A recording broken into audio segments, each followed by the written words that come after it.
आज हम शिव जी से जुड़ी कुछ बातें करेंगे। शिव जी के बारे में आपको कुछ बातें बताऊंगा, उनसे जुड़ी चीजों के बारे में आपको कुछ बातें बताऊंगा। जो चीज वो धारण करते हैं वो क्यों करते हैं, उनके डमरू का औचित्य क्या है, वो वासुकी जो उनके साथ हमेशा उनके गले में होता है कौन है और कौन है शिव। इन सारी चीजों पे हम अभी बात करने वाले हैं। तो सबसे पहले बात करते हैं शिव जी के डमरू की। डमरू का शेप पता है, बो जैसा होता है। अगर आप उसको खड़े तौर पे रखेंगे तो डमरू का शेप होता है ये और फिर ये। क्यों है ये शेप और क्या औचित्य है इस डमरू का, क्या समझाने की कोशिश है शिव के हाथ में डमरू के माध्यम से। हर वो चीज जो शुरू होती है उसका अंत होता है, लेकिन कुछ ऐसी चीजें हैं जो शुरू तो होती है मगर उसका कोई अंत नहीं होता। वो है शिव, जिनकी ना कोई शुरुआत है, जिनका ना कोई प्रारंभ है, ना जिनका कोई अंत है। और जो डमरू है जब वो खड़े तौर पे रखा होता है तो आप देखिए ऊपर ज्यादा होता है, नीचे आते आते खत्म हो जाता है, मगर वो अंत नहीं है उसका। वो खत्म होने के बाद फिर शुरू होता है और फिर नीचे तक जाता है। ये जो लगातार चीज चलती रहती है, जैसे कि हमारी धड़कन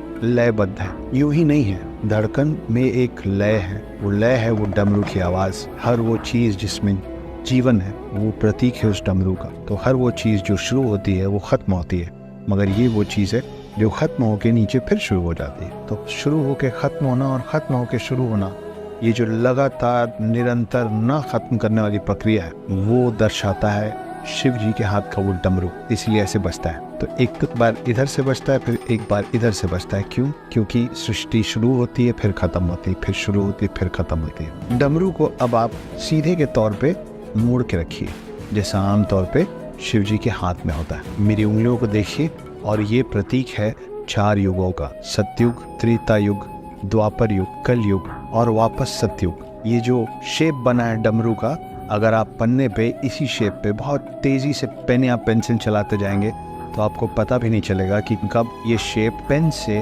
साइड में कॉर्नर होने की जगह सर्कुलर हो जाएगा। तो आप इसको लगातार जब चलाते रहेंगे तो आपको पता भी नहीं चलेगा कि कब ये बन जाएगा इन्फिनिटी। क्या होता है इन्फिनिटी? जिसका ना कोई प्रारंभ है ना कोई अंत है, जो कभी खत्म नहीं होता है, वो होता है इन्फिनिटी। डमरू भी वैसे ही इन्फिनिटी। तो ये 2 प्रतीक हैं, ये 2 औचित्य है कि शिव जी के हाथ में डमरू क्या दर्शाता है और हमको क्या समझाने की कोशिश करता है। डमरू ऊर्जा और ब्रह्मांड का भी प्रतीक है। जैसे कोई भी ऊर्जा पहले कहीं से ऊपर उठती है और उसके बाद फिर वापस ढह जाती है, वैसे ही डमरू का शेप है। जैसे ब्रह्मांड लगातार फैल रहा है, डमरू के शेप पे भी आप देखिए ऊपर चौड़ा है, मतलब ऊर्जा ऊपर उठी, मगर ये जब ऊर्जा नीचे जाती है तो वो ढह के खत्म नहीं होती, वो नीचे से फिर फैलना शुरू करती है। जैसे कि ब्रह्मांड, जिसके लिए माना जाता है कि ब्रह्मांड लगातार फैलता ही जा रहा है, तो डमरू वैसे ही है कि आप ये समझ लीजिए कि बीच में एक शून्य है और दोनों तरफ ब्रह्मांड फैल रहा है। तो ये भी डमरू को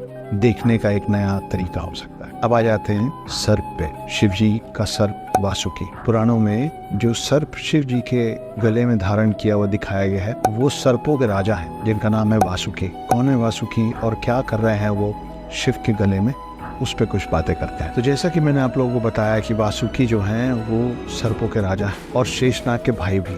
शेषनाग कौन है? जिन पे विष्णु, 3 भगवानों में से एक विष्णु जिन पे विराजमान है, वो है शेषनाग। शिव जी जब, जिनको डिस्ट्रॉयर बोला गया है, ये 3 कौन कौन है? Brahma the creator, Vishnu the preserver और शिवा द डिस्ट्रॉयर। शिव जी जब तांडव करते हैं और उनका तीसरा नेत्र खुलता है और प्रलय आता है, सब कुछ खत्म हो जाता है, तो चंद चीजें, चंद जीवन शेष बच जाता है। उसमें जो सर्प शेष बच जाता है, द स्नेक रिमेनिंग, वो कहलाता है शेषनाग, जिसपे विराजमान है विष्णु। तो शेषनाग और वासुकी जो शिव के गले में है, ये दोनों भाई हैं। और गरुण कौन है? गरुण देव जो है, जिन पे विष्णु जी विराजमान होते हैं, विष्णु जी का वाहन, वो सारे सर्पों का कजन ब्रदर है। बस सोचा आपको अलग से बता दूं। पर वापस आते हैं वासुकी पे। तो ये जो घातक सर्प को धारण करना शिव जी के साथ दिखाया गया है, वो ये दर्शाता है कि वो समय और मृत्यु से स्वतंत्र है। ऐसा माना जाता है कि एक बार जब सर्पों की प्रजाति पर खतरा मंडराने लग गया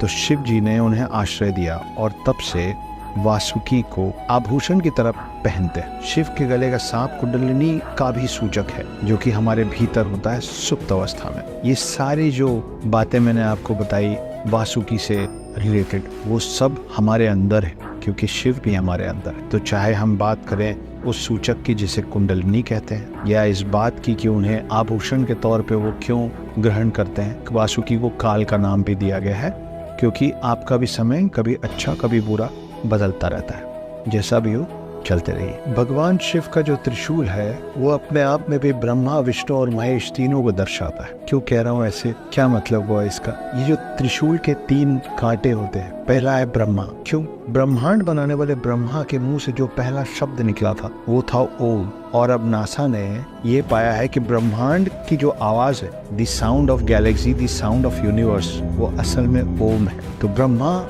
ये माना जाता है कि उत्पन्न हुए हैं विष्णु जी से ही। और फिर आते हैं विष्णु, पालक, सृजनकर्ता, जो पूरी पृथ्वी को चला रहे। विष्णु जी भी शिव जी के त्रिशूल में एक कांटे का प्रतीक है, क्योंकि विष्णु जी के होने की वजह से ही ये पूरी पृथ्वी चल रही है। और ये पृथ्वी तब तक चल रही है जब तक त्रिशूल का तीसरा कांटा अपना काम न करे।